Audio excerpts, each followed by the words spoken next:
a little bit easier and keep him off the tower. So yeah. Okay, so basically G2, as we said, run down, chase down, try and close the distance onto GiantX, which has already gone for kind of a long-range composition in both Jace and Mel. But I think GiantX, have been trying to do it to you, you can just immediately send it back and get Labrov interrupted. But yeah, I mean, I think it's even just the... Well, it is a very nice part of her kit.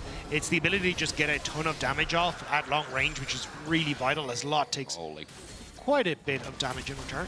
Yeah, not too great. Bramble Smash isn't negated though, so good rebuttal to set us off. Shielded Duran gets the stun up. Jun is waiting for the Justice Punch, and it's again another Soulless Snare. Broken Blade's kept in place for so long. Twisted Advance is buying him time until it doesn't. Execute it down, and Noah gets first blood. So the way Mel works is that the more time she hits you with abilities, she will stack up her passive, which is going to be more procs of damage, and eventually that is going to hit an execution threshold, and that's exactly what you saw. Broken Blade just popped as he hit the threshold, and now nicely done by Noah and Jun. Again, Broken Blade just kind of take towards that top side and go for a full dive onto Lot. Still an option, and that's where you can see Lot immediately resetting. It's just like, look, well, at least trying to run away, because he knows as many members. Caps actually stopped his reset, so it looks like that dive is going to happen now on the wave. Skewmon coming in as well with his ulti in tow. Lot's already been poked down to half HP. He's popped his pots, waiting as well, but the glitter lances keep coming out left, right, and center. The Grandmaster at Arms matters not. The burst is enough from confident when it comes towards even stuff like the lane swaps, where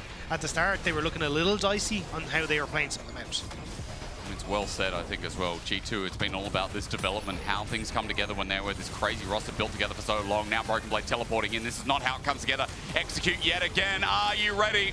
Noah doesn't even need to press the button. Instead, Jackies takes a kill, a response kill in response, though, as John dies down towards bot, I believe, dagged up. Where's my mind? No. I mean, Broken Blade was responsible for the one on top, and then they're able to get the one on bot, so GiantX will get first tower. As the TP back in from Lot onto bottom side. Closer here. I don't think he can go for the dive. He's going to drill in. He's looking for the impale. It's a good wild growth. So Labrov saving his 80 carry. The all-in and mid, though, is now onto Caps. It's a bit of trouble here as Jackie wants to find him between worlds to get on out. The escape is there. Caps gets some good damage. As a return, dodges away from the shock blast without enhancement. G2 mid laner versus GiantX. Jackie so walks in, flashes out. The burst is massive, but look who's here to make it unfair. Flash wind becomes lightning, and Skewmon pulls it off. Impale dagged up, but I'm thinking of Sundered Sky being so broken at the moment. Black Cleaver being so popular in this meta. I do think you get a lot of value from it in this sort of scenario, though, where you can... Oh, hang on, Jun. I think he's all right. Okay, yeah. Right. So the idea behind the Titanic Hydra here is to, as quickly as possible, get your 3-ton strike off. Yep. Because you're going to have the speed up from Hans Sama, the speed up from Labrov. You just want to pop someone up in the air as quickly as you can. Labrov? Being turned on, Lot is here, Counter-Strike is up and available, heal now burn, Wild Growth is there for Labrov yet again. There might be an Execute as well, set on up with the Sun as Golden Eclipse available too, but Noah doesn't have enough stacks. G2 are being puddle. Like, rivers ensue that it's running water, or it's at least got some measure to it. Like, if you look from this camera angle, there's no strength, which has already naturally been claimed, but at least getting some gold. Well, Broken Blade tries to do the same, and will actually just be able to force this himself, so double turret is going to be the take here for G2. So we manage it. Oh, nice flash, but he's a gets caught. But set up there. I was going to say, it's giving G2 the chances to hit level 11 for Broken Blade just there on that top side. They would have liked to hit it on Hans Sama, but looks like they're just not going to be a Caps TPing, though. The flank is big. G2 have Broken Blade at the helm as well, and as that TP flies through with Caps, note that GX have brought everyone here. Lot gets bursted out, though, and now Hans Sama can fire away onto Lot. There's no boomerang to hit him down. The Nature's Grasp is set back as Jun is still dead.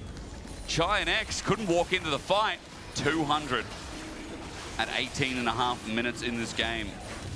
Just again, another early game that for GiantX has put them a bit behind. Clearing out vision while G2 comes second fiddle with Labrov just poking his head in to peek in, and you can see now Jackies has found his way in. I spoke about Labrov, he's Wild Growth himself. Hans Sama caught out as well, but there's no overwhelm. The Golden Eclipse is used. Hans Sama is out. Redemption will heal him as into the back. Broken Blade smashes down, but GiantX stay firm. The fact that mid tower still stands always lets GiantX have a jumping off point where they can't be chased. Oh, you can't be caught out here. Ulti sent upwards. Help from closer, but a great ulti from Caps. Now G2 have to make the grand escape. As well means that this is just going to be drag and done. But it's Atakan on the opposite side. GiantX looks like trying to burst it down. Broken Blade gonna, I think, spot it out.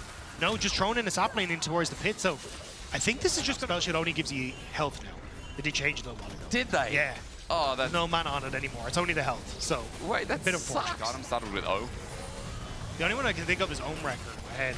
No, I don't think it's still that exists. Impale. Broken Blade's caught out, but he is a tank. Wild Growth keeps him in measure as well. Out, that's Skewmond rather, excuse me, Broken Blade's now here in the same spot they got defeated before. GiantX still willing to take the fight, but closer, can't get the wall. LeBron was inches away. GiantX have taken some big trades from that as well. Jackie's very low as Broken Blade looks to delay. He just keeps going at them. It's like, what are you going to do to kill me? You highlighted... Doesn't take that much damage from the Aurora anyway. G2 hover back towards mid. This is their strength with the Sivir. They'll just go back and pokes out Jackie's. Han Summer is one doing damage as GiantX still look for that pincer. They want that impale. They want that pick. They want that poke. But G2 can't look for the engage because, again, you've got that reflect from Noah. He needs to be standing towards the front to make sure Broken Blade does open up. He can cover. It's a jump in with audacious charge, but against the wall now found out. Impale again onto the jungler, but in a 4 as a choke. It's dangerous. G2 are getting Han Summer to free fire. Watch him, even as Jun jumps in. Hans is not dying. Lot has a counter-strike up and available, but Hans has a Lulu there and available too. A double over to Hans, and they just couldn't take the Sivir down. G2 were very patient in that fight, waited for just the right moments to use the cooldowns. That means that G2 now, they're just going to hold on to the wave. I think they just want to look to end. They're going to try. Death time is long enough. We see our first smell, but it doesn't get to do much at all. G2, their experience still comes in handy and as good as you like. Next turret number 1 under threat. Jun needs to buy time, and buying time with his shielded round is exactly what he does. He clears the wave. Next turret number 2 might be too much to ask for. He's done a good job at trying to delay the inevitable, but GiantX, they're getting battered. They're getting torn apart by these turrets. There's damage from the Sivir. Now with an Ardent Sensor, the Nexus is being hit down too fast. Hans flashes away, and G2-0 is how they start their playoffs for winter.